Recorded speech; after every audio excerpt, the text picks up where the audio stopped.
Good evening, everyone.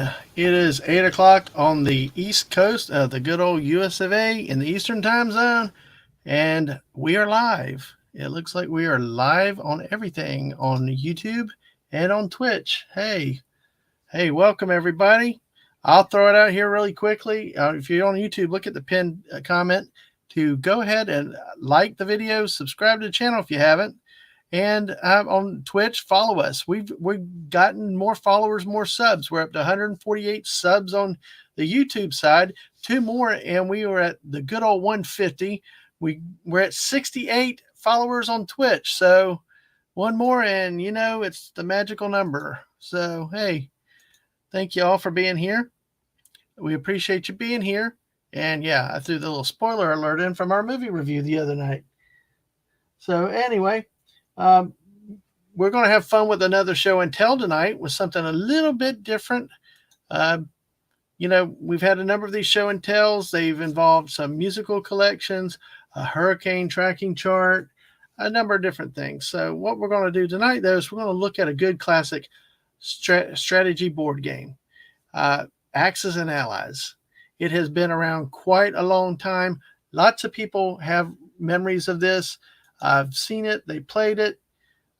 Different things. I've even learned of new people that like the game, have played it, or maybe not continue to play it, but have played it at one point in their life. Really an interesting game. A really interesting game. It is kind of like Monopoly. It can also destroy friendships too, as I will attest to that a little bit later. And it's all crazy. So, but hey, we are live.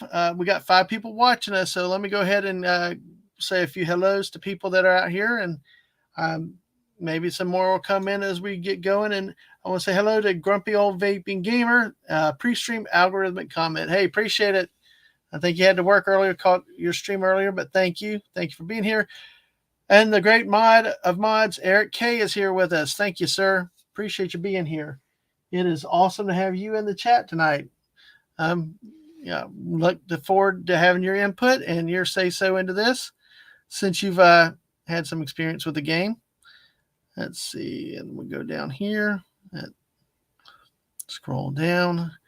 And hello to you, Brian Hepburn. Welcome. Welcome. Says, hey, everyone. Glad you're here with us, Brian. Thank you for being here. And, just sit back, relax, and if you're familiar with the game, let me know what you think. Let me know your history with the game, and some stories we can share along the way when we have it. And Eric, I can unfollow on Twitch and refollow and get another follower. Oh, is that how that work that way? Oh, wow, that's an interesting way.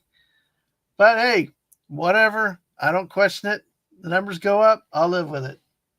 But hey, anyway, thank you everybody for being here tonight. And hey,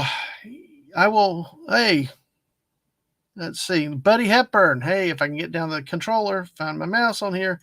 Hey, buddy. Hey, yes, I saw that you followed us on the Twitch side. Thank you for being over there. Appreciate it. Hopefully, I don't know if you've played this game before or seen this game, but hopefully you'll like it. You'll be impressed with it. Maybe get your dad into playing this game, and y'all have plenty of fun family moments together. So it's it's like I said, it's like Monopoly on steroids. It's a combination of Monopoly, Risk, and just jack it up 300 notches. And Brian's like, hey now. Oh my goodness. So I will tell you, one time when we played this game when we were in high school, and it was probably the year we graduated, like the summer between college or the first year after college. When that time period when you're trying to keep people together, everybody's starting to go in their different directions, and my ride decided to say something to the host, and the host got really, really mad, and he told the guy if he didn't like the rule interpretation, you can leave. So my ride was leaving. I was like, so I guess the game ended for me pretty quickly that day. Hey, moral of the story, and this is well before Uber. Moral of the story: drive yourself. Buddy says, never played this. My brother and I played Memoir 44 all the time, and we play Risk and Castle Risk as a family. Oh, cool. Well, a lot of times when I mention this game, people equate it to Risk, but you'll see that there are some significant differences with Risk. Kind of conceptually the same, similar in terms of world domination and stuff like that, but it's got its own style, its own see its own feel for the game. Whereas instead of cards, you buy stuff, and we'll get into the rules with it and how things progress with the game. It's really an interesting game to play if you like strategy games. But I will tell you, Brian now says Risk here is like an all-week event. Oh, wow. I understand that, Brian, but you know what then? If this game might be a month-long event if Risk goes that long, because we have played this game before where 3 to 4 hours per turn. It was almost like we needed a chess clock to speed everybody up because, you stress and strain over what decisions you want to make. And let me say hello to Deborah Wade out there. Hello, Deborah.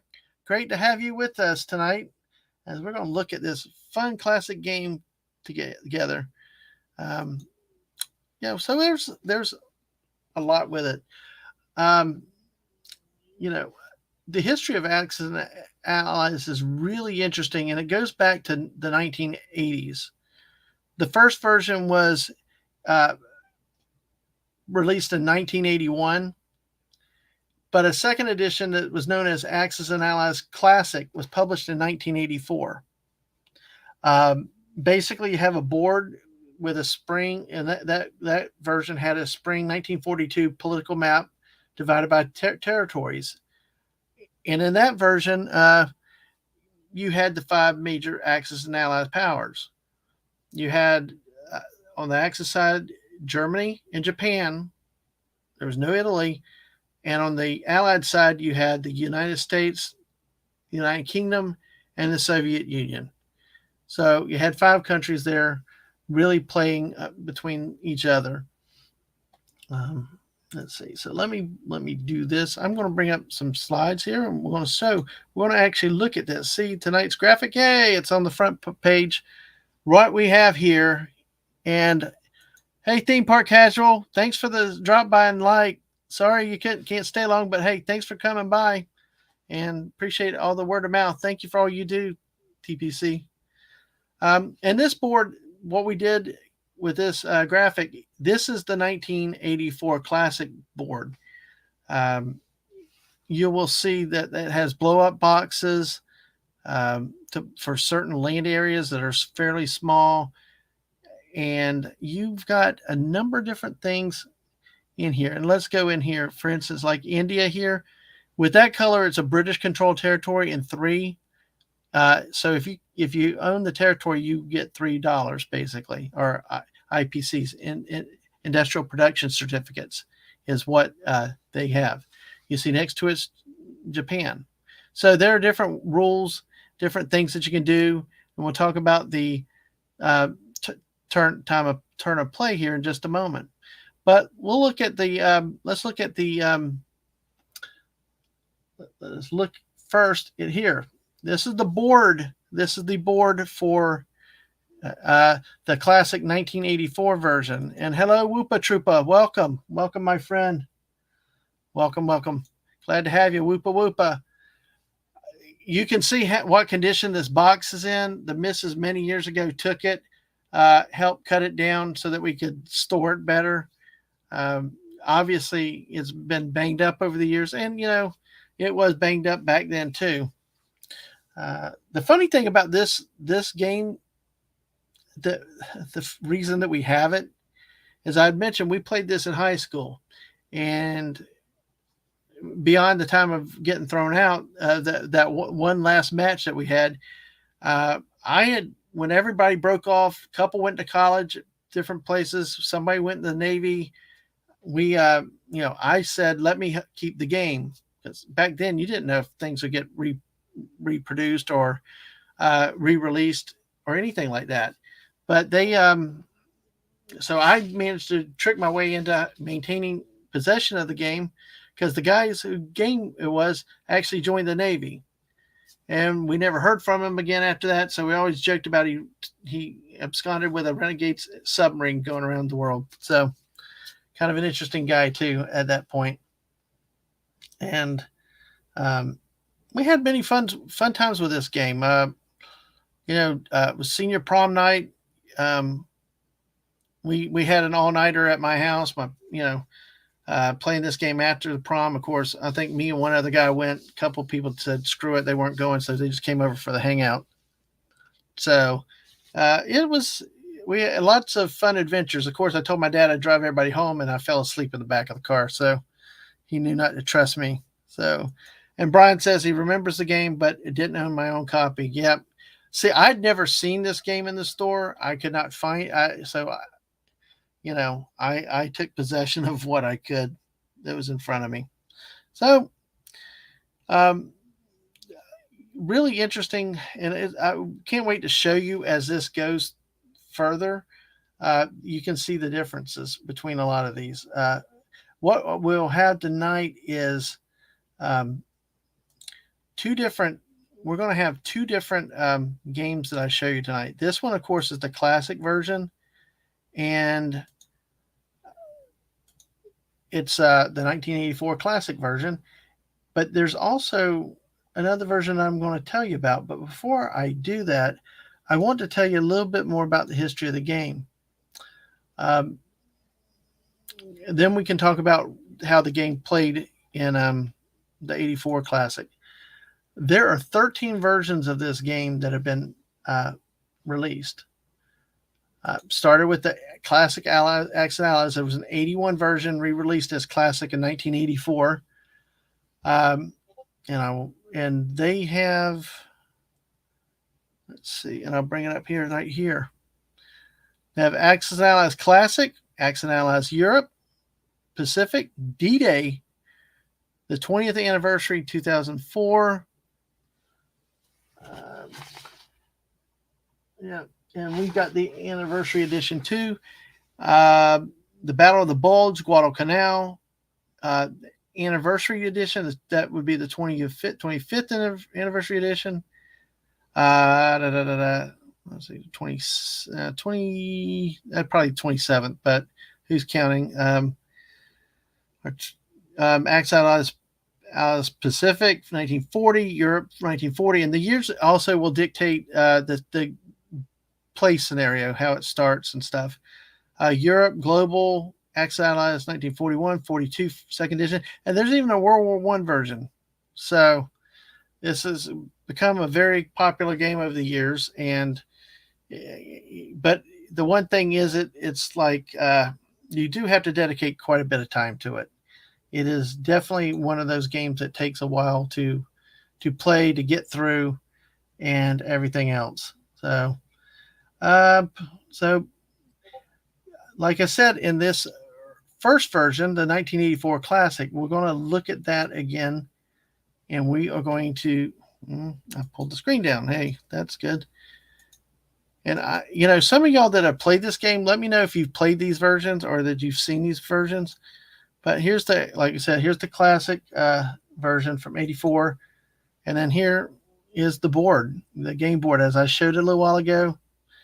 There's as I mentioned, there are point values associated with every property, every part of the country owned by each side. The tan, in this case, the tan countries are the neutral countries. You actually could violate neutrality by paying 3 IPCs, but generally, why would you waste the money for it? But it's set up on basically the geopolitical situation at the time, with the situation around the world at that time. You can see how it's set up. Germany's moved into the eastern part the western part of Russia, and part of North Africa. Um, and then Japan has moved into China, into Southeast Asia. So a lot of the setup is here with that. This based on the situation at the time. Each country has its capital. See, you got Berlin, you got Washington. So in those, in the '84 edition, those were the key cities. In the '84 edition, you won the game by capturing the capitals. If you were the U.S. would have to capture both Tokyo and Berlin to win. The Axis could actually win by two ways. One, by either taking two capitals, a combination of Washington and London, or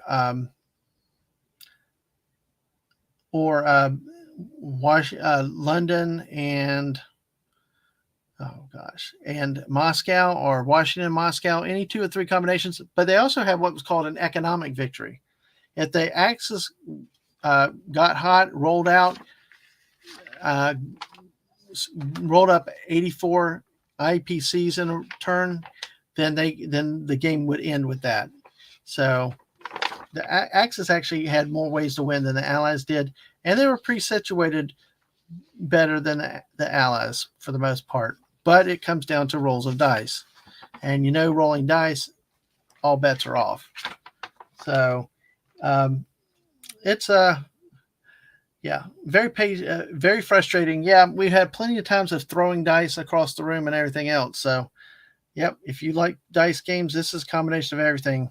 And if you don't like throwing dice, it's even worse. So, these are the country production cards. I'll go in here. It's blurry, but basically what this does is it shows the combat setup. Like for Germany here, you'd have infantry, armor. You have different units that are here, like the industrial complex. They have one in Germany, and there's one in Southern Europe. So the industrial complex are where you could place your units, and I'll talk about that in a minute. They're also anti-aircraft guns, and I'll show you those close up a little bit later. But these cards went for each side. It shows you where to position all the units to start the game. It had the cost per unit. So if you have 20 IPCs like the Soviets do at the beginning, you've got to make the decision to how much infantry do you want to spend, how much armor do you want to spend, that type of stuff. It's all a cost. There's a cost. You buy more armor, you have less defense because you buy less infantry. Then you have to look at the attack rolls. And the cards tell you all these too, that like the armor, the tanks attack at 3, they defend at 2. Infantry only attack at 1, defend at 2. So, but there's special rules with that as we go into later versions of the game. So this is, you can obviously see that this has been weathered, but hey, still have it. Yeah. And with the dice can get you mad real fast. Yep, absolutely. Absolutely. Like in this game, I'll hold off, but when you think you're going to get a good roll and you got battleships or bombers attacking and they keep missing, yeah, you'll see how that happens shortly. It really does test you. We got this. Okay. Now here's what we come down to. In the 1984 classic version here, we have, and this is an important distinction between the old game and the newer games. In the '84 edition, remember, it was said that there are 5 countries, and you're going to see from left to right, you have the Germany, the Soviet Union, the United Kingdom, the United States, and Japan. And basically, in this game, you're really limited on types of ships that you could have. You had an aircraft carrier, you had a battleship, transports, and submarines. Well, and the battleships, you could spend 24 IPCs, yet one hit takes out your battleship. If you're the Soviet Union looking at the map and you're all landlocked, you're not going to really buy Navy. You're going to buy infantry, armor, and maybe some fighters. Whereas the British, when you look at the board, because that they have to play both in Europe and a bit in the Pacific, they have a balance between the Navy and the air units, and it's really difficult to play as the British because you're really fighting on two fronts. But it is kind of fun. It is different versus the U.S., where you pretty much are just starting to build up from the beginning and going. Or Japan, you're pretty much trying to build up enough Navy to invade areas that you can get to. Brian, you sank my battleship. Yep, absolutely. So, and you can see we always had problems telling the difference between the British and the Japanese, because you see we got the tan, the beige, and then this. It's more of a yellow, but still in the wrong lighting, it's in the wrong lighting, it looks just the same as the other. Yeah, Russian Navy not known for greatness. Haha. No, they weren't. Plus, also they got beat many years earlier by the Japanese in a big naval battle that was not supposed to happen the way it did. But yep, Russian Navy. Yeah, although we usually joke about a renegade submarine. There's usually the Soviets usually have a submarine up there, and the first thing is try to get it away from the German units. So at times you got a renegade Russian sub running around the map. So kind of like the Hunt for Red October before there was a movie. So, but hey, let's see. You ever hear about the story of the sixth largest fleet in the world? Was once Pepsi? No, I have not heard that story. Not heard that story. But that's I think that probably would be a pretty interesting story though, Whoopa. Hey, and we got 7 people watching us. Hey, thank you for being here. Follow us over on the Twitch side. Like and subscribe here on the YouTube side. Thanks for hanging out with me tonight. I'll talk a little more about why we're doing a stream like this tonight too, because got some stuff coming up that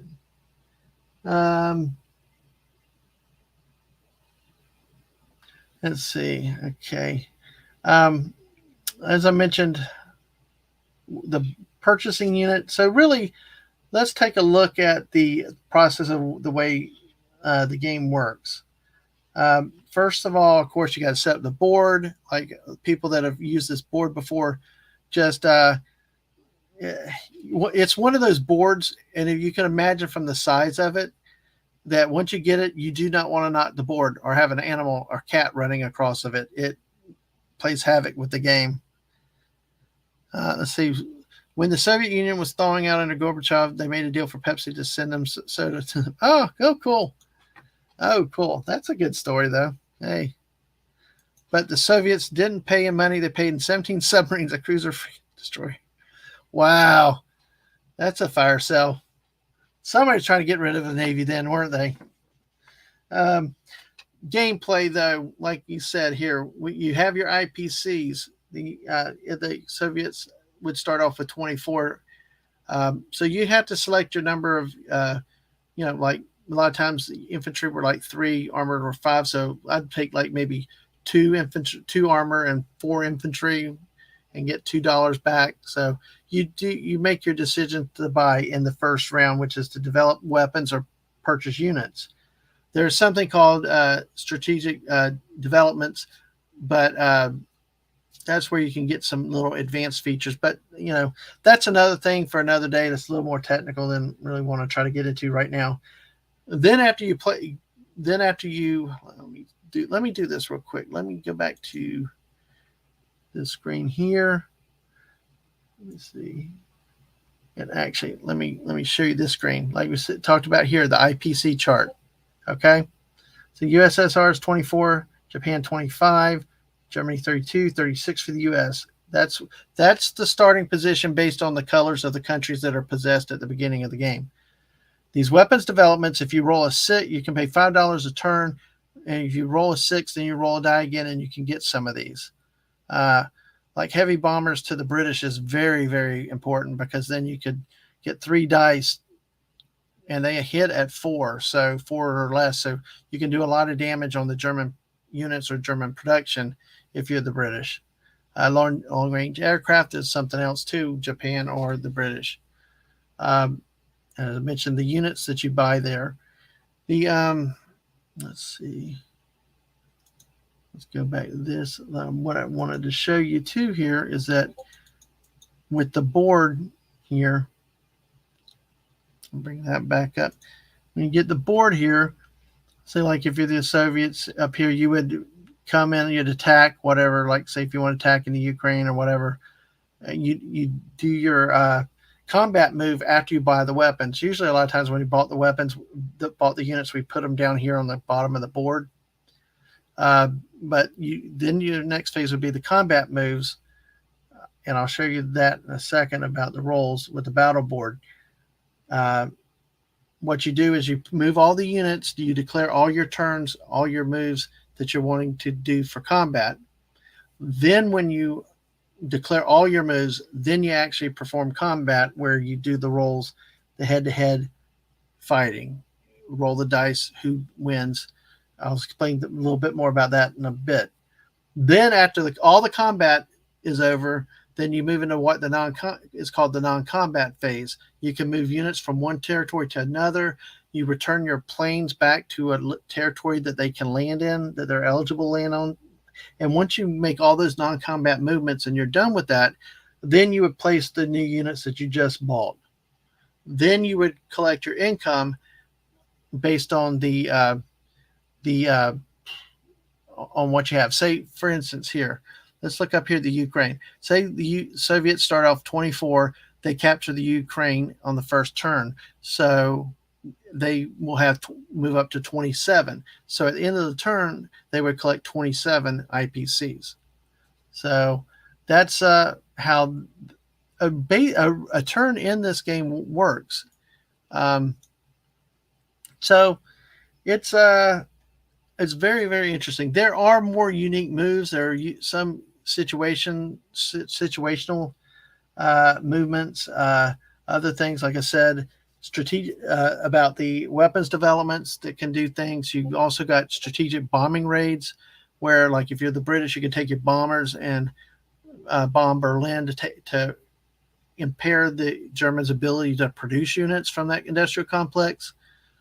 Say, like, if they can produce 10 units, if you 3 hits, then they can only produce 7 units out of that the next turn. So a lot of technical things that, that are there. That's considered a combat move. So, it's lots of aspects to this game. And one of the biggest problems with it and why it takes so freaking long to play is because you've got to decide what you want to do. You got so many different options. And once you make all your combat moves, you're stuck. You can't go back and redo it or add more to it. And if you have units that go somewhere but can't land, then you lose them. So just to show some age on some stuff, this is the 1984 Axis and Allies Game Master Book, the actual play manual that shows you sample moves, shows you what will happen, shows you the setups, explains the rule of turns, gives you some example to do. It shows you, it's really an important guide to have with you. You always have to have this guide with you because if you don't, then the fights really break out. Everybody, that was one of the craziest things that we ever had. This book stayed with us all the time, and this is before the days of the internet where you could actually look things up. That's been a great benefit of the internet, and I will explain to when we get to the anniversary edition. So it's really a old classic game, but you know what? It's fun. Like I mentioned, really the way this version won the game. If you're the Axis, 2 of 3 capitals of the Allies or 84 IPCs for economic victory. The Allies had to take both capital cities. So, and that's another reason why this game could take forever because let me go back to the board real quick and let me do this. Because when you look at this board, and it presents the realities of what they had to deal with at the time in some ways. To invade Japan, you really had to have units that could be right in here. You need enough transports to invade here, and if Japan built enough defense, 8 units a turn, you put a ton of infantry in. It'd be very hard to take unless you have heavy bombers or some other things like that. Whoopa, before the internet, never an issue for me. Well, yeah, one day you will get good internet. Whoopa, I know you will. So, but that's that in a nutshell is how this game works overall. And as I said, this is the 84 edition, what's known as the classic. It just is really a cool game to see. I loved it. Here's the back side of the Game Master Series book. So you can see 1984, Milton Bradley over here. All right. Let me do this real quick while we're looking here. Okay. This is what is known as the battle board. Yeah, I do too, Whoop. I hope you get back to where you can stream too. So that's, yeah, absolutely. It's always good to have you on, though. So this is the battle board. And I'll show you some simulated type of attacks later. But in this case, again, the 84 book and rules apply. 2 attack at submarine, 3 are fighters armor, 4 battleships bombers. The ones back then would have been the infantry and let's see, would have been the infantry and I think the anti-aircraft guns. So they were limited. You did not want to infantry were better for defense. Aircraft carrier. The aircraft carrier was could only defend attack at 1. Because really the power of an aircraft carrier offensively is not the ship itself, it's the air wings and the squadrons that man the ship. So it attacks at a 1. Sometimes you sacrifice your carrier to get your fighters there enough, but infantry can only attack at 1 in this version. But see, the carrier can defend at 3, which its carriers are known more to have a lot more defensive capability with anti-aircraft, guns, and things like that, as well as their the combat air patrols. So, and as I mentioned, submarines were ones that had kind of 2s. The only one of the ones that only had 2s on both. Now, submarines could attack at 2. When they do. And, in this version, they had what's called a sneak attack where they can attack first and cause casualties ahead of time. So it's that rule changed and got modified other times down the road because of some other changes that we'll look at too. But some things had unique rules. As you can see, Defender you can see a little gun up here. That's an anti-aircraft gun, say like in London or Berlin. They were equipped with anti-aircraft guns, so they could actually fire a shot per fighter or bomber that was attacking. Say if there are 5 air units attacking, the defender gets to roll 5 dice.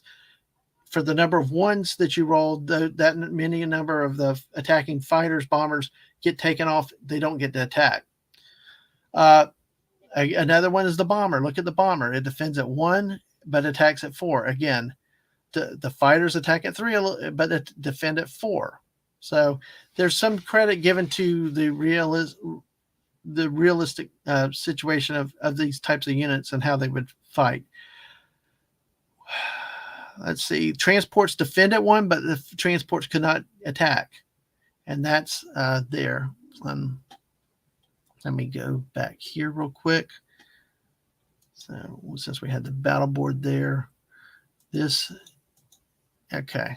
All right. Let's bring this back up. All right. So here's your transport. It attacked at 1. Defended at 1, but it can attack. Your bombers attack at 4, defend at 1. Fighters defend at 4, attack at 3. Your battleships attacked at 4 and defended at 4. You really liked having your battleships, but one hit, you could spend $24 on a battleship just to have it promptly sunk. So if you're short on cash and trying to save money to build more units, looking down the road strategically, you it's not necessarily a good investment in battleships. Yeah, battleships were 24, carriers were 18 in this. So, all right. Well, that's kind of some of the general rules with that. Let me see. Let me go forward. Let me show you a little bit more about this before we go into the next grand thing. Hey, we got 8 people watching us. Hey, wonderful. Thank you for being here. You know, thank you for sharing your evening with me as I talk about this game. If you have memories of this game, if you played before, feel free to share it. If you see some things you like, let me know. It's really, really, really like I said, a fun game, and it's hours of entertainment. If you want something that will take hours and kill hours, this is the game for you. Like I think Brian, you said your risk games could go a week. This is a game that we usually dedicated a whole weekend to play, and because I'm not kidding, it could take 4 hours to complete a rotation of 5 turns. So it's really a fun game. I love this game, and you know why? Because I got the little pieces. I like the little pieces there to play with. But hey, remember what we said, that there were 13 versions of this game that have come out. Well, a number of years ago, my friend told me about the anniversary edition that they were releasing. As we see, let me go back to that news article real quick, if I can find it. Here we go. Let's see.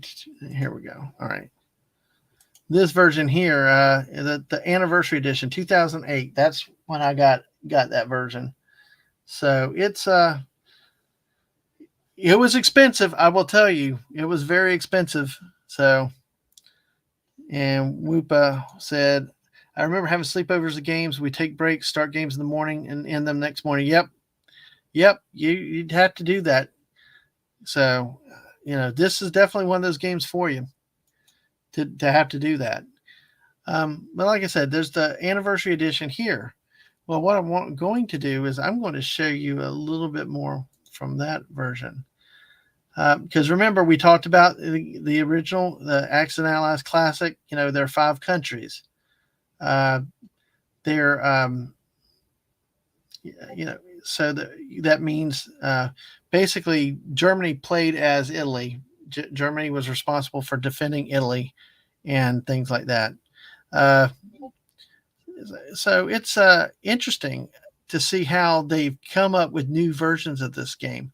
Like I mentioned about something specific like D-Day, where they simulated, you had your zones like D-Day landing, stuff like that. I played the battle, either the Guadalcanal or the Pacific version once, and it was different because there were new units that were not in this classic version, like artillery, destroyers, things like that really added a little bit more to the detail and to do stuff, to have some flexibility than what in the classic game. Because go back to the classic game, you really had no flexibility in your units. You basically either bought a lot or bought nothing. I'm going to try to show here, and I've got to go back to another screen here with the units here again. There was no in between. You either had the 18 IPC carrier, or the 24 IPC battleship, or you could spend $8 IPCs on a transport to move people if you needed to, and eight for a submarine. Very limited warfare. So it's either cheap or expensive. And remember, everything was one shot. So it's all an opportunity cost. If you did not buy well, it would backfire on you. So seeing with these other games, these other versions, they kept adding new things to that, which was exciting, I will say. Which then means you have different versions, as I mentioned before. Well, one of the versions, again, is this version in 2008 that came out, known as the Anniversary Edition. This is the box for it, the front cover for it. You can see many of the historical figures on it between MacArthur, Yamamoto, Churchill, Omar Bradley, FDR. You know, you've got all these different art. Is such cool artwork on it. You got your Zeros, you got your Messerschmitts, you got your Corsairs. You know, really good stuff if you really like the artwork. But there's plenty of artwork. It was really detailed. Everything in this version had I'm trying to figure out how to describe it. Was really detailed. It was really not cheap and plain, unlike the earlier version. The pieces in the classic edition came in styrofoam crates.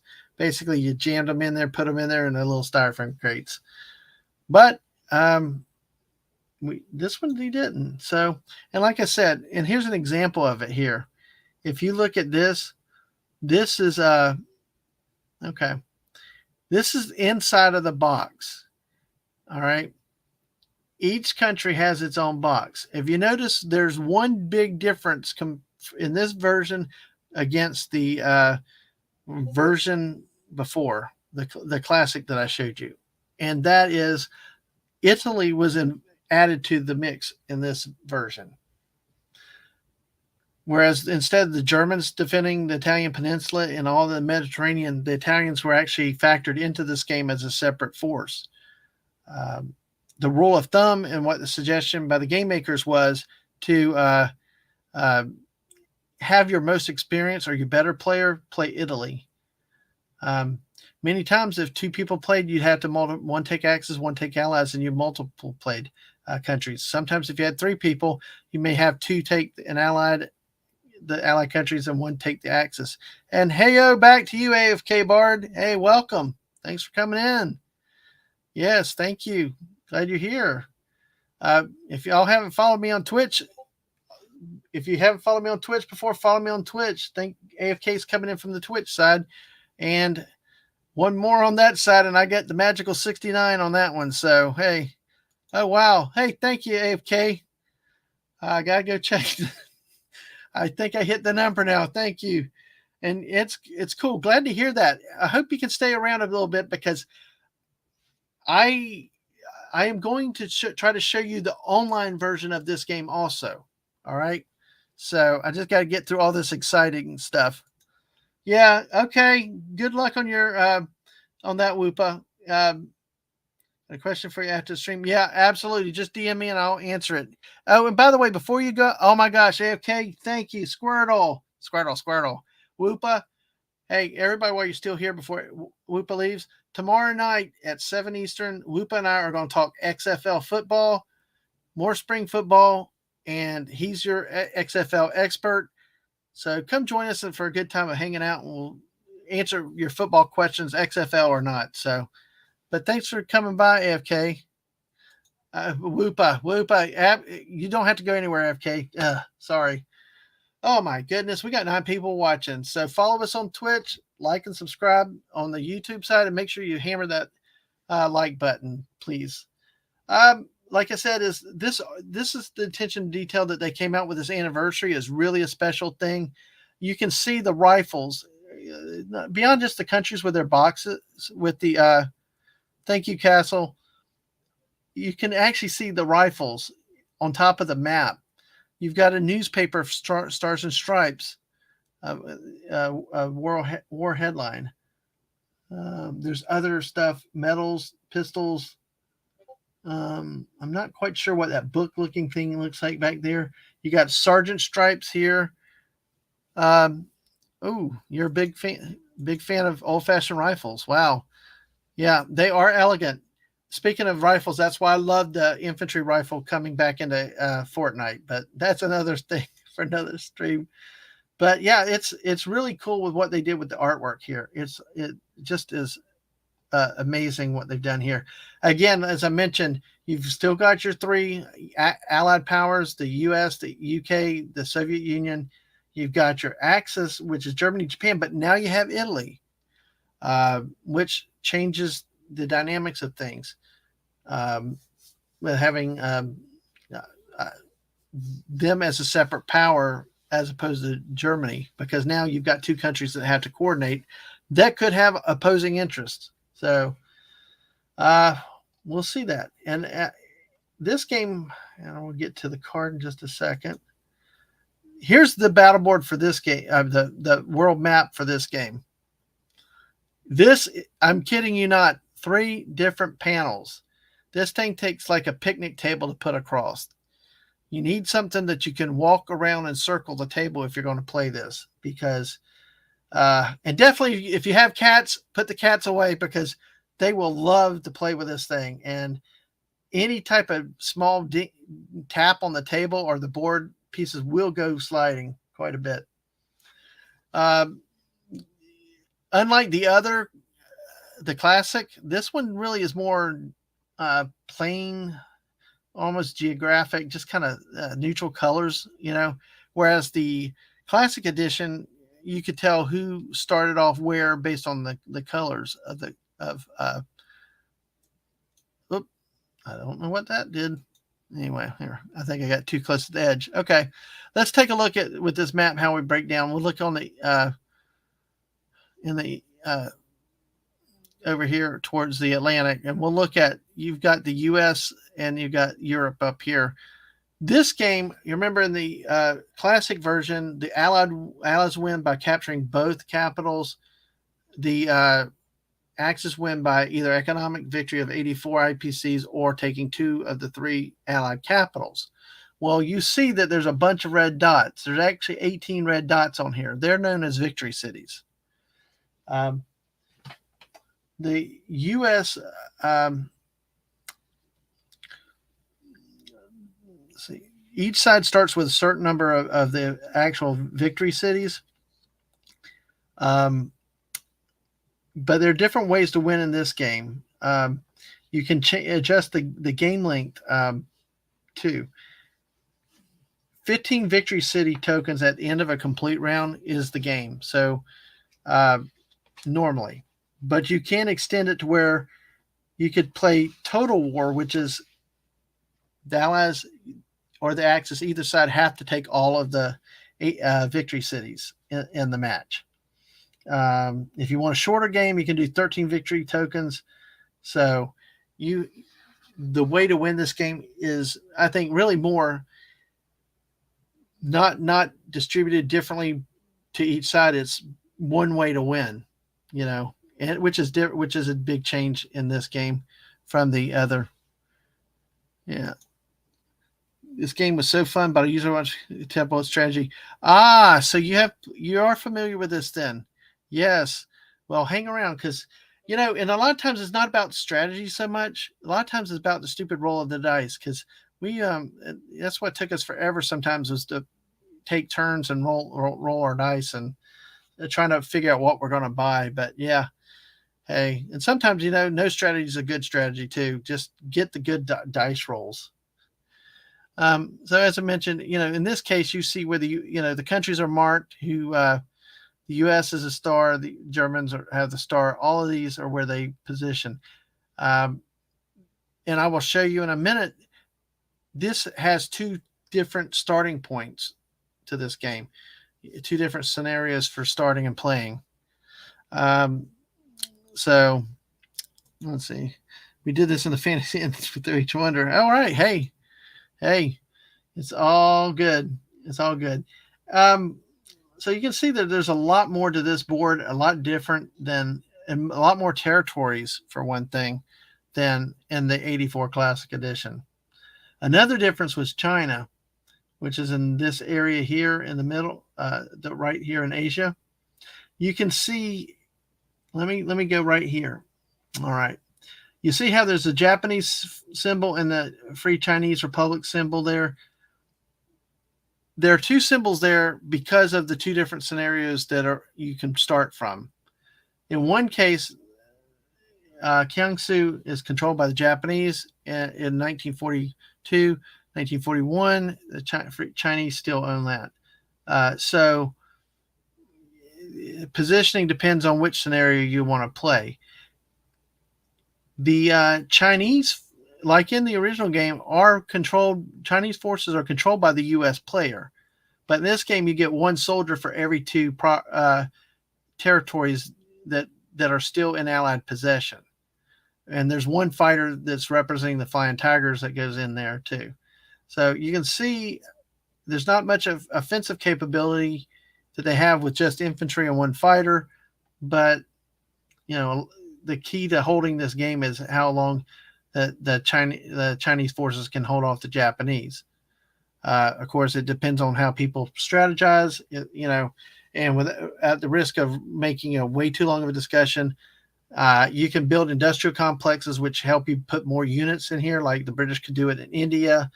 The Japanese could do up here in Manchuria with 3 units. So there are different things that you can do. But basically, this is the map. Those are some of the unique items with it. Let me see over here. Really, there's the Hawaiian Islands. There's your victory cities again.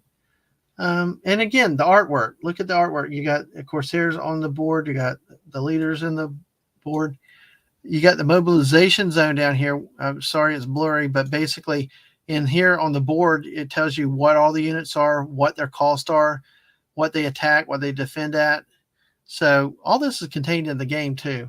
So it's quite a big thing. And I say big, it is big. This is 3 panels that is probably a good 3 feet. No, it's long. No, each panel is a foot, so it's probably a yard. It's huge. Crazy. It is crazy. So that's the board there for this. It will have this dice. We'll have the industrial complexes. It'll have the anti-aircraft guns. They'll tell you where to put them on the cards, and so it's similar items to the classic, but some very unique and important differences. And it ties into the history of World War II a lot here, because there's some terms like I mentioned here. Let me get it back up here. Get it here. You've got see these are two-sided cards. See, like part of it talks about the phrases that were going around at the time. Like for Japan, they referred to the Greater East Asia Coast Prosperity Sphere. That's a historical term for what they were trying to do in Asia. It talks about turn sequence of R&D, which are your weapon developments, purchase units, all through combat to non-combat. Depending on the 41 or 42 scenario, whichever one you're playing, the order of turns of which country goes first. You see on this Germany setup, and I'll show you one up closer with the U.S. in a second, but basically in the 41 setup, you would have one way of setting your units, and the 42 units would be different. See, in this case, and you might be able to tell it when I go to the full board. 42 Germany's already been on the move. They've expanded towards Russia. So some of those countries that had the Soviet symbols earlier now would be occupied by the Germans in the 42 scenario. Okay. Italy has the Mare Nostrum. The Soviets with the Great Patriotic War, and the U.S. is the Arsenal of Democracy. So that's, like I said, there are the individual country cards that provide for the order of play and the positioning of the units based on what you've scenario you decide. So you can have different games. You play 41 once, play 42 another time. And here's the up close card. I'm sorry if it's a little hard to see, but it's the U.S. card here. As I mentioned, in 41, the U.S. starts with 40 IPCs. In the 42 setup, they only start with 38. It's post-Pearl Harbor. They're down a bit. As you can see, in the 41 setup, when you look at this, there's really not a lot of United States units because the buildup has not started. And then China is even not really um, strong at all. Just 4 infantry units and a fighter, the U.S. fighter. Again, like I said, the Chinese forces are controlled by the American player. And then they go to Eastern, the 42 setup. There's more. The production has started to ramp up for the U.S., so that they will have more units than they did in the 41 scenario. So the more Chinese forces. So that's really, it's similar to the classic version in a lot of ways, but it does have some differences with the particular rules and with the setups with this. What's good with this versus the classic is you have 2 different scenarios. You can play the one where the Germans have to do the work or the Japanese have to attack the U.S., or you go to 42 where a lot of that action has already been accounted for in the way the game's set up. So, hey, it's quite an interesting thing we have here. So, okay, to another big difference that we have with the Classic Edition. And by the way, let me pause for a drink real quick. Thank you to all 9 of y'all that are watching. Hey, I know there's lurkers out there.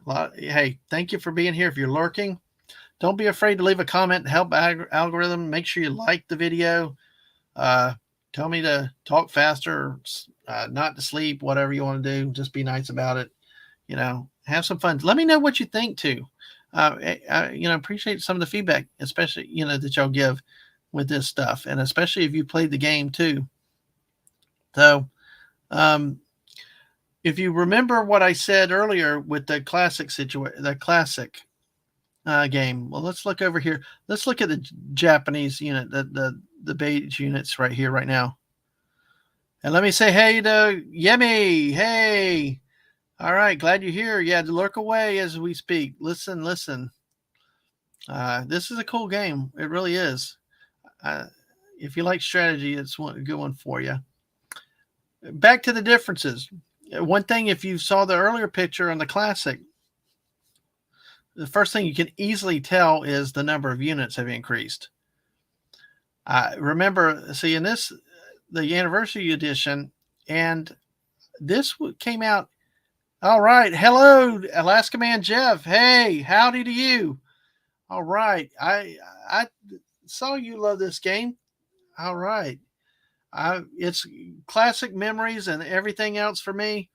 I'll tell this story because, hey, I know we got more people here than when I started, but this game, we had lots of fights with my high school buddies over the times. It was hilarious. Including the last time we ever played, my rod got kicked out of the house and I had to leave because he didn't like the rule interpretations. But hey, it's funny. And then of course the prom night, overnight things and stuff like that. Of course, I was the one that had a prom date, so yeah, I was like the stud of the group. So hey, that's not saying a lot. Oh my gosh. Okay. All right. Back to trying to be a little bit serious for a minute. For those that have come in recently that don't know about the game, in the classic version, the 84 version I showed earlier, you had an aircraft carrier, you had a battleship, you had transports, and a submarine. You only had 4 naval units. You see here, there's actual 6 naval units this time. As I mentioned, the drawback of the classic was you'd spend this money on a carrier or a battleship, one hot shot, they're gone. $24 down the drain for a battleship. Okay. But now instead of spending $24 on that, you actually have some more affordable units that you can buy. The cost of transport's decreased to 7. The submarines are only 6, but you have destroyers that cost at 8. You have cruisers that cost 12. The carriers are actually cut to 14 and battleships are cut to 20. So you see, you've got more flexibility and more strategy that you can use in there. You don't have to buy all big battleships. You can buy something cheaper to get more of the units. Like you can buy like 3 destroyers. Get a whole bunch of destroyers, or have a destroyer submarine forces. When you need amphibious landing support, that's another thing I forgot to mention. When you do an amphibious invasion, your battleships, before the battleships were the only ones that could shoot shot support, but now the cruisers can too. So you've got a number of changes in this game that I think are a very big improvement over the classic edition, because it gives you more flexibility and you can do more things. One of the other big changes with this is the battleship is no longer a one-hit battleship. It's a 2-hit battleship.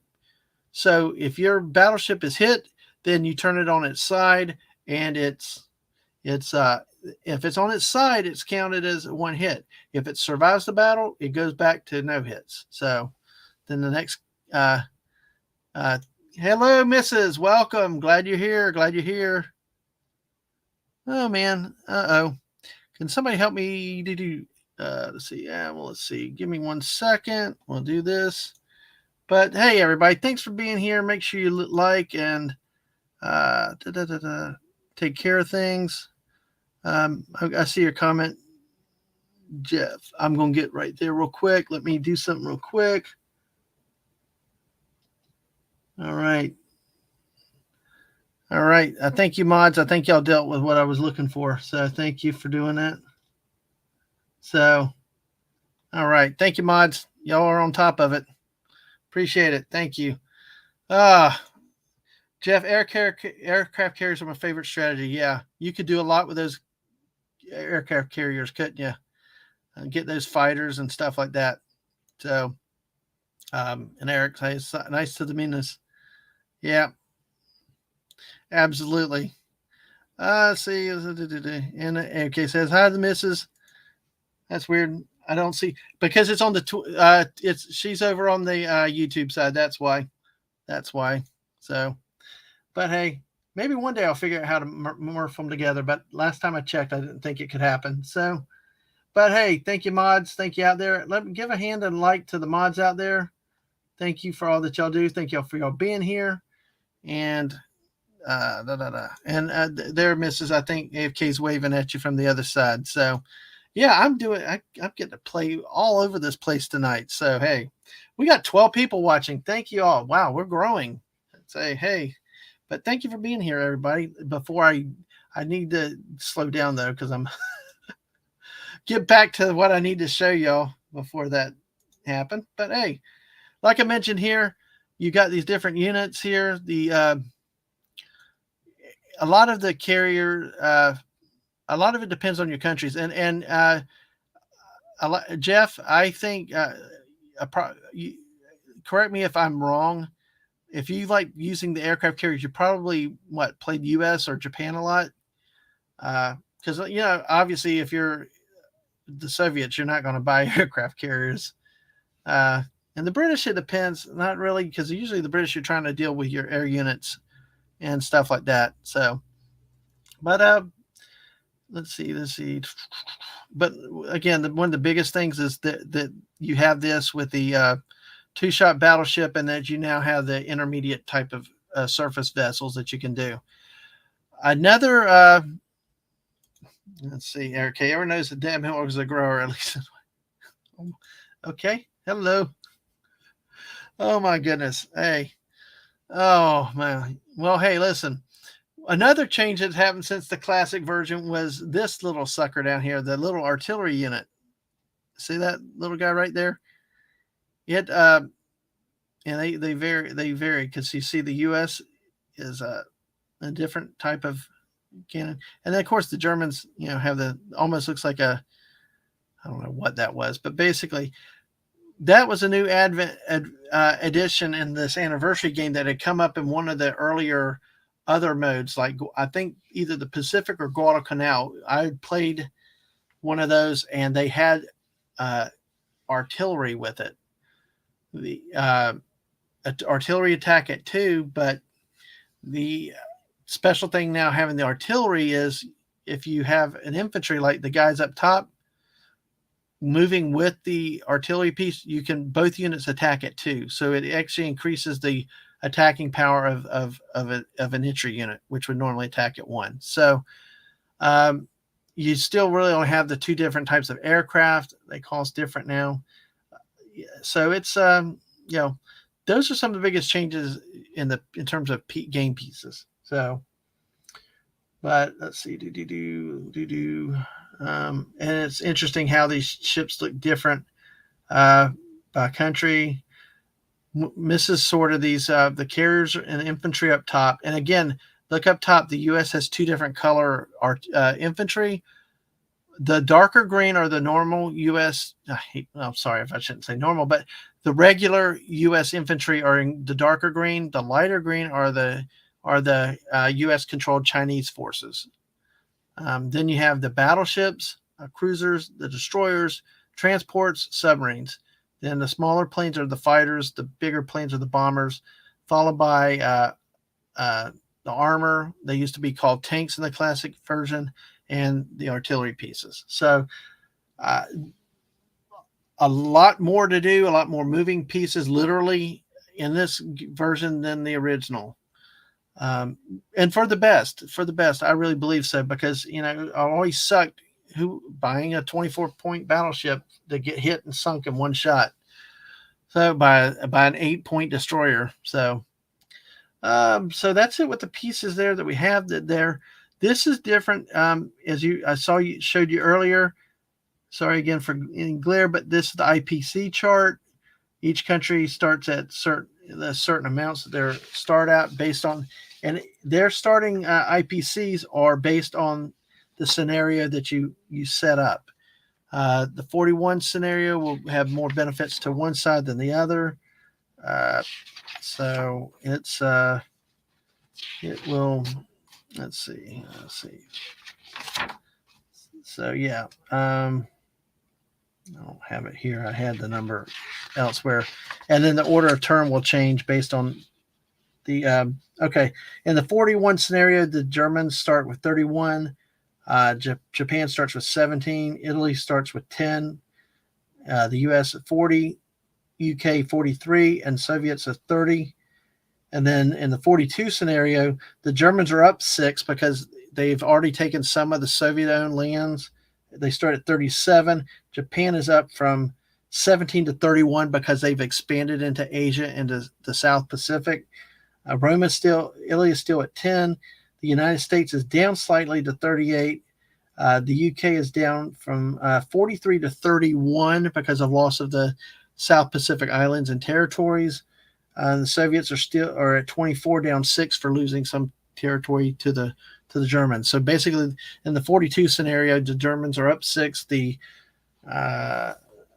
Soviets are down 6. So general rules of play with this version. It's and as you can see, we got the anniversary edition rulebook, yay, which I'm looking at now, and the battle board, the classic old battle board. Again, here, see, same type of setup. The attacker has a side.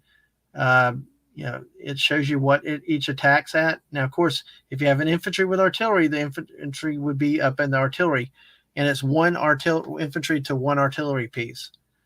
Submarines attack at 2, still have the surprise attack rules.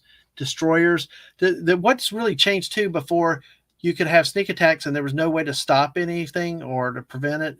But now with the destroyers, the whole sneak attack rule has changed. That's for another day, for the way in depth, by having ships like that come in. So into the game that were not there. Cruisers attack at 3, along with tanks and the fighters, and the battleships and the bombers, the heavy hitters, roll at 4. Nothing like getting ticked off when you have a bomber and a battleship and you roll a 6 constantly. It's not Yahtzee. You want the lower rolls. So again, here, submarines defend only at 1. That's somewhat more realistic than what you see in Hollywood. Anti-aircraft, as I said earlier, can shoot at attacking air units at 1. Bombers only defend at 1, like in the original game. Infantry and artillery defend at 2, along with the destroyers. The aircraft carrier, they gave up to a 2. It's down from a 3 in the original. Tanks and cruisers defend at 3, and fighters, unlike switch with the bombers, to defend at 4, along with the battleship. And remember, the battleships in both attacking and defending are 2 hits. So that, let's see. So basically, with the rule of play here, it's very similar in terms of phases. That you start with. Your first phase is research and development. For $5 or five IPCs, you get to roll a dice, and you can get to roll it every turn. If you buy 2, you get to roll 2 dice, and if you get a 6, then you get to roll again for a designated improvement. But once you get 1, then you don't get to. You have to pay again per dice. Basically, it's that phase with research and development. A lot of times people don't do that. The next thing is purchase the units as you would, as we did in the classic game. Then you go back into combat moves. There's different types of combat moves, including amphibious landings, where if you, and I'll show you on the board a little bit what that kind of would involve. But in those cases, you can either straight up your units off the transport, or you can have shot support from the battleships and the cruisers. Then you conduct your combat. And then you have the non-combat moves, very similar to the original game. Then you mobilize new units, put them on the board, collect your income. And it's depending on how cutthroat you want to be. Biggest fights, biggest debates happen between 1, I forgot to buy my units, or 2, I forgot to place my units. So those were some interesting moments. As I mentioned earlier, the different themes with these, the Germany had the Lebensraum, living space. Extra space was needed for the growth of the German population for a greater Germany. Of course, it would be to the east towards Russia, the Soviet Union. Japan, the greater East Asia prosperity sphere. Stated objectives would create a self-sufficient bloc of Asian nations led by the Japanese and free of Western powers. Italy, Mare Nostrum, meaning RC. Mussolini wanted to reestablish the greatness of the Roman Empire. Could be best demonstrated by controlling the entire Mediterranean Sea. And you will see what the game set up, how that's set up in the scenario here, with Italy as a separate power. Allies, the United States as the arsenal of democracy, the United Kingdom, the British Empire, and the Soviet Union, the Great Patriotic War. In June of 1941, Germany launched Operation Barbarossa. German forces soon laid siege to Leningrad and stood within sight of the Kremlin. As Russia's fear of foreign invasion grew, security buffer of foreign territory became a Soviet objective. Okay, so that is how the turns work. And like I said earlier, there are 3 different game options. Unlike the first one, let me say, hello, Jess. Hey, welcome in. Hey, everybody, we got 11 people still watching. Make sure you follow us on the Twitch and hit that like button on the YouTube side and subscribe. We're up to, we were at 148 and 60 on YouTube earlier and 68 on the Twitch side earlier. So, but hey, welcome everybody that's here. As I mentioned earlier, the win the game in this one is not 2 different rules for each side, separate rule for each side. It's the same way to end here. One is the default rules are to surrender with honor, which means you have 15 victory cities that you capture. Projection is option 1, which is shorter version, which is 13 victory cities, those in red, and total war 18. You're basically taking over the whole board. So, and I won't go back into it. The same units and the same cost. You buy the units. But the cost have changed from the original game. Let's take a look at a couple things here. I'm going to show you some pieces here. As we look, we have the scenario, and this was probably the 40. This looks like the 41 scenario because the Soviets are still out front here in these reddish areas. So you see the Germans are set up here on the board. An example, like you see a transport here, it could pick up the 2 German soldiers here and invade in here, and that would be your amphibious landing. And you could have a cruiser shot support with that. The white chips are single units, so there's two infantry in this spot. There's like 3 here up in Karelia. two up in Finland. So this is what it looks like in Europe at the start of the map. Here's a shot in the Pacific with, I think this is probably the 41 scenario with the Japanese aircraft carriers, the U.S. naval forces that are left. So there's, you see Hawaii as a victory city. And there's times to capture the islands, but they don't necessarily have point values associated. Remember, IPCs get you more funding to buy. Wow, buddy. Thank you. Show 70 on the Twitch side. Thank you. We blew past 69 and all right to 70. Hey, thanks, guys. I appreciate the heck out of that. Thank you for the word on that, buddy. I appreciate that. So, and thank you everybody that's here tonight. This, like I said, this is one of these classic games that I love. Many memories. I mentioned this earlier. See the Italian forces. There's still some German forces in North Africa. The Italians in North Africa, which is realistic. But see, then you got two Italian cruisers, a Italian battleship. So this really comes up to a strong scenario for the Axis in the Mediterranean when with this start. This, if you can see this little, not the ridge here, but between Egypt and Jordan, Transjordan here. Of course, we always called it Trans Michael Jordan. Because everything was Michael Jordan in those days, so it was like, because it's not just Jordan, it's called Transjordan. I don't know why they named it that, but we just had fun screwing around with names and stuff. But you see, there's the Suez Canal there. You have to control both sides in order for your Navy to go through the canal. So if the Germans took Egypt, but the British held Jordan, the Italian Navy or German Navy could not use it, or the British Navy could not. You had to, have to control both sides. So, but again, here's more of the setup, and here's the case here with you got infantry, you got your artillery. Let's see what we got here. Hey, this is my favorite part of the map here. This is the poor guys stuck down in South Africa out in the middle of nowhere. I always like invading French Madagascar. Why? Because you got to move it. Okay, stop. I'll stop. But anyway, there's just an island out in the middle of nowhere. I wanted that. But one time when we played this game in high school, we had a renegade tank. The British got killed so badly, we joked about the renegade tank. He was like just running around southern Africa here.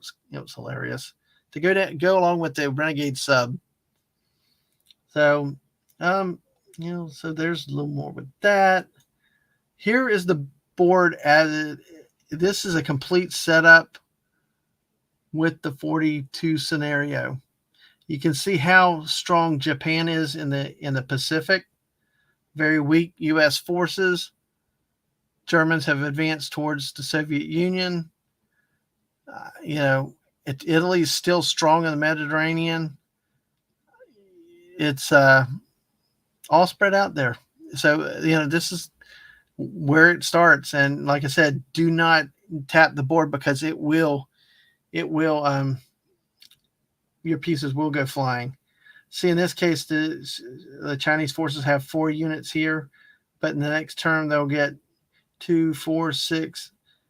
They at least get 3 units as long as they can hold at least 6 territories. Of course, this is more than a yard. I mean, this board is just massive.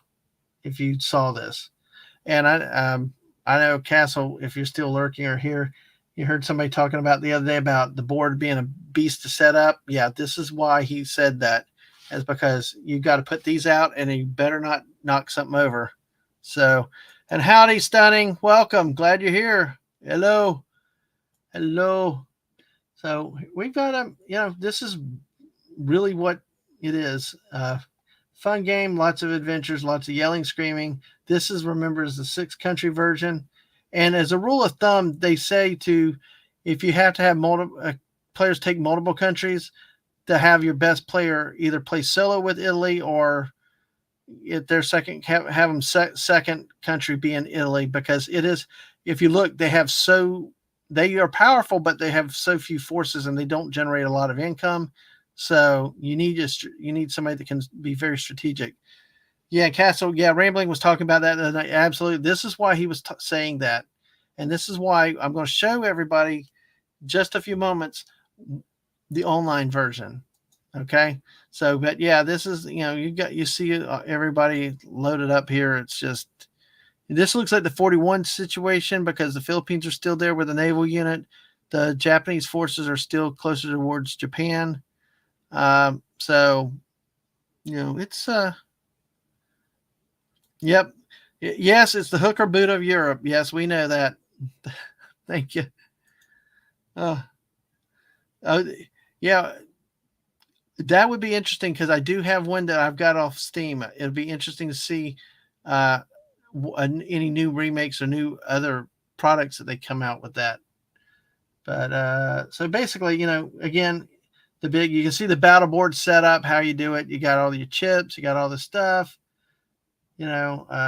Just so much that you got to place out from end to end. And like I said, this is a huge table. This is wow, it's big. So then a little up close action here. What I'm using here is to illustrate what you would do in an amphibious landing. Of course, it's not is an unoccupied territory. You can amphibious land, but basically, with the transport, the rule is you can take one infantry. You can either do two infantry, or you can do an infantry and an artillery, or an infantry and a tank. But you can't do a tank and a artillery. It's against the rules for the two equipments.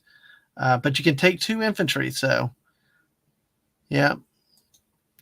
Renegade Studios is pairing up with Hasbro. I cannot wait to hear more about that then, because we do play. I'm going to talk about an online version that I play. So I'm definitely interested in more about that coming up. So let's see. And so basically, and if you had a cruiser here and if French Indochina was occupied, you could do your shot supports here. Of course, then say the British captured that, they'd take two from the Japanese to the Britain up on the IPC chart. And I mentioned earlier, like here in Moscow, you'd have your units, but you got designated areas where you have a factory, an industrial complex, and an anti-aircraft gun.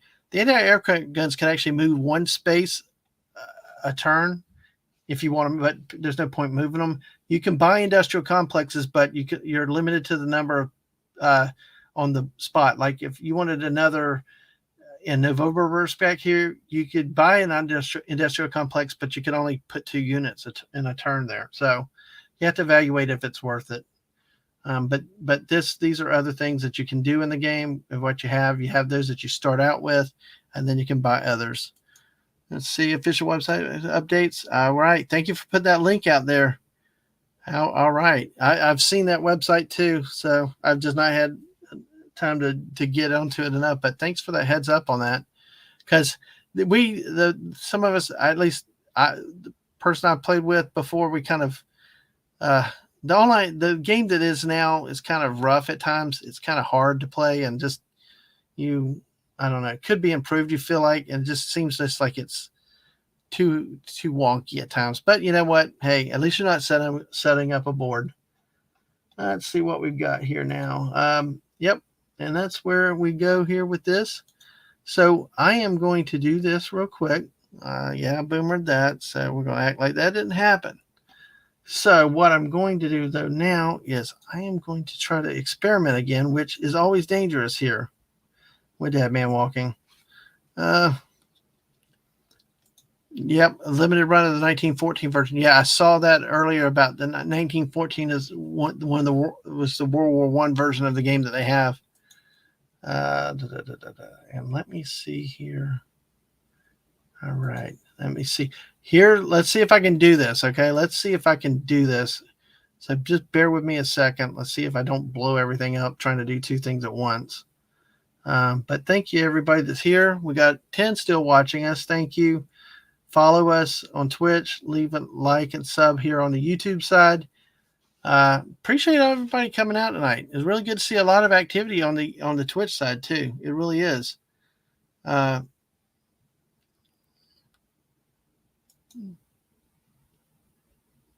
Oh, that's cute.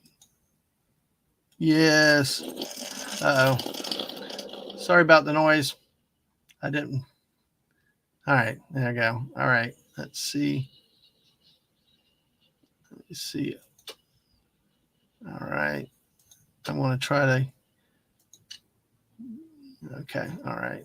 There you go. I'm trying to do some stuff behind the scenes before I show you what we have here. Uh, let's see. Set this up, and I'm going to show you. This one only has a 1942 and a Larry Harris Gen Con version. So it's like really interesting with what they've done here. And I'm going to skip all the. All right. This is currently what was available on Steam. All right. It's the online version of this game here. And I'm not going to walk through all of it, but you can see how the board is set up here. You got the U.S., you got the Germans where they are, the Soviets where they are, the Free Chinese here with the Japanese forces here. The tan is the British. So, you know, and then you can scroll over the whole map. You got your different units, transports, destroyers, battleships. You know, just really kind of a cool game this way. So there is an online option currently. Yes, if you could, that would be good, Jess. Appreciate it. But yeah, you know, same type of thing here. You do your purchase of units, then you would attack. I'm not going to walk through all that with y'all tonight, but basically, it's the same thing as we play with the board game. You just let's see. Yep. Yeah, it's an official version. Yes, they but it's the same rules, same processes. You do weapon development, you purchase your units, you do your combat, you do your non-combat, then you place your units and collect your income.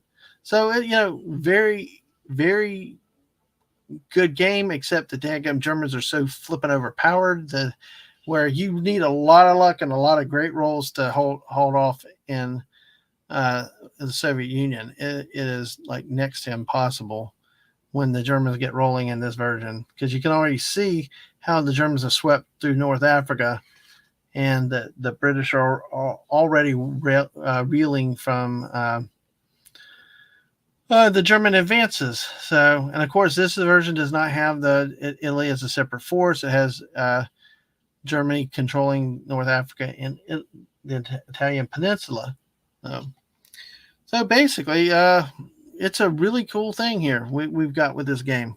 And like I said, if anybody's got any questions about what I've said, what you've seen so far, please ask. Don't hesitate to ask. Like I mentioned here, like, see, I could buy units here. There, I could buy the units. You know, I could buy like 8 infantry. I can buy at 14. The reason why it cuts me to 14, remember, is look at the industrial complexes, 2, 8, and 4. So the most the Soviets can put would be 14. Okay, so that's unless they build another industrial complex, but you know, kind of why would you? But basically, that's where this, you know, there is the online version for this. So, and what's kind of cool. See, let me see. I'll try it. I'll just do this real quick to see. I'm not going to go long with this. I just, you know, since I've done this, just show you something real quick. Just for grins. I'm just trying to find something I might be able to win really quickly.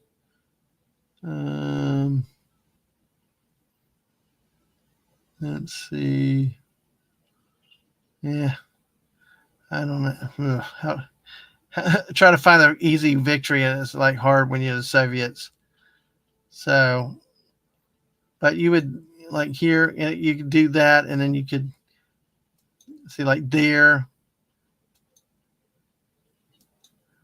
Yeah, I see. I've got to remember.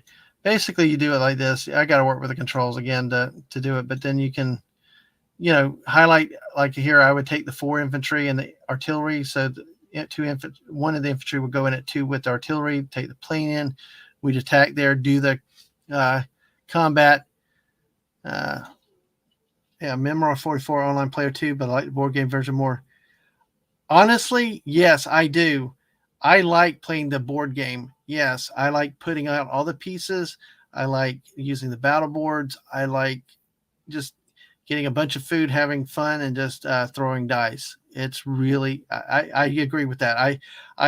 This online version is nice, like to play with other people that I'm not don't live near, but it's not the same as the real board game itself. I agree with you there, Brian. France, yeah, France is down there, but I can't get there from where I'm at. But like I said, it just I can't remember how to. I got to work on the controls though, but it's been a while since I played this one, and sometimes these dang controls are kind of give you fits. So there we go. See that? Left click, right click there. Then I put all 4 in. Then it asked me how many. I wouldn't do this in a normal game. No, that stays there. Let's do this. Let's do this. We'll take them all in. And normally I would not play like this, okay? But I'm just doing this for illustrative purposes. And I'm taking way more than enough. And I'm just going to end the phase right there. And then we're just going to show you what a turn of battle would work here with this. All right. Okay, let's go next. Okay. Ooh, hey. All right. We got Germans in the Soviet Union. We're attacking West Russia. Okay, see, we've got the battle board set up here. So we're going to start combat. And so my attackers. See. All right. So I got 4. Let's see. 4 hits.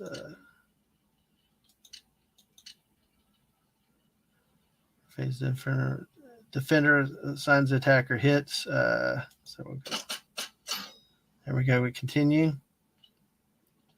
All right. Now we'll have the defender roll. So they have to do. So see, they missed with their 4. So I'm going to obviously have my weaker units take the hits. So we go. So then now you can retreat or press on. But at this point, oh, hey, AFK. Yeah, look me up sometime. You'll talk more about this game. But yeah, thank you. Good night to you too. Good night too. And the missus likes the online version better. It takes up less space. So we're going to press on real quick. And then we go there. They get hit. See, there you go. So we pretty much align them. So then they roll. And I'm going to take a sign there. Continue. And then you're going to see what happens. And we'll finish the combat.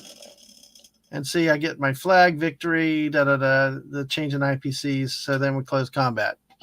So that is what the online game looks like here. Give me 1 second. I need to, let's see, do something with this. Oh, man, multitasking. You got to love multitasking. So I'm going to close that game down. And I am going to come back up with this. The reason why I'm showing y'all, let me say is, Brian, it's way more fun to watch them play the board game. Why try to do a tabletop board game night once a month? Oh, that's good that y'all do that. It's really, really cool. We kind of do some card games at times, kind of that type of thing. But that's absolutely great having board games. I do like the physical game versus except Uno. Uno is kind of cool on the computer, but anyway. But as I go to start to wrap up tonight, thank you all that have been here with me for so long. Thank you, everybody here. Make sure you follow us on the Twitch side. Hey, great to get to 70. We'll see where we are. Trying to get to 150 on the YouTube size. So, hello. Hello. Hey, how are you?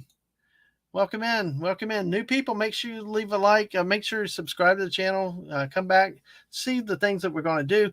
And again, the reason why I was going to show this tonight was show the online version also tonight is because of this. On Monday, if I can hopefully make the technology work, I'm going to be having gameplay with Rambling Canuck, who introduced me to the online version of the game. And we've played a couple times on his channel. It's been a while. I'm doing good. I'm doing good. How are you doing? Thanks for coming in. Um, Monday, a special time in the daytime, 2 o'clock Eastern, 1 o'clock Central.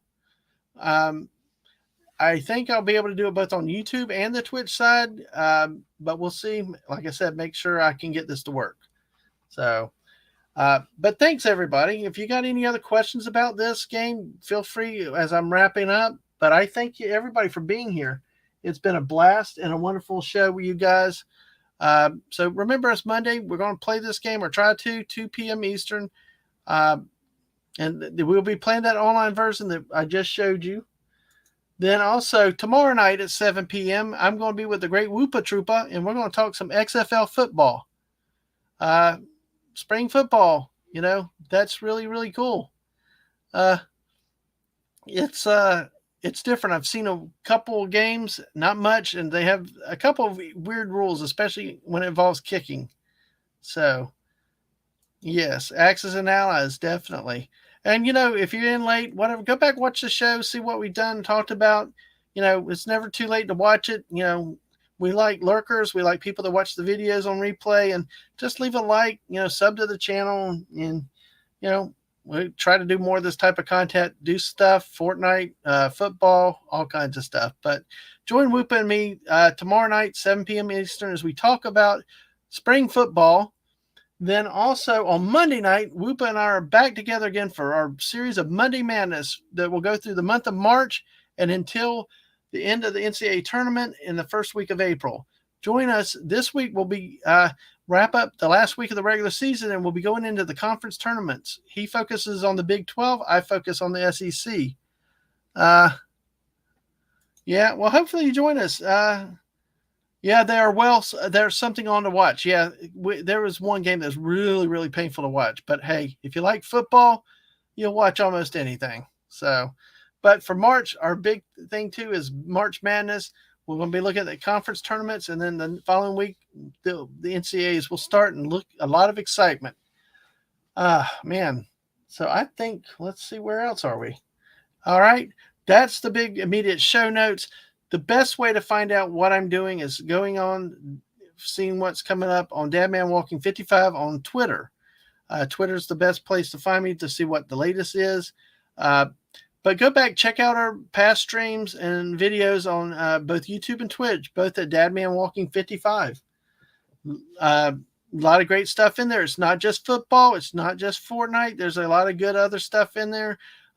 Some show and tells like this, where we looked at some hurricane tracking chart, metal one. We've looked at some Universal Studios horror souvenirs and glasses and stuff. So just check out the channel, see what's out there, and just keep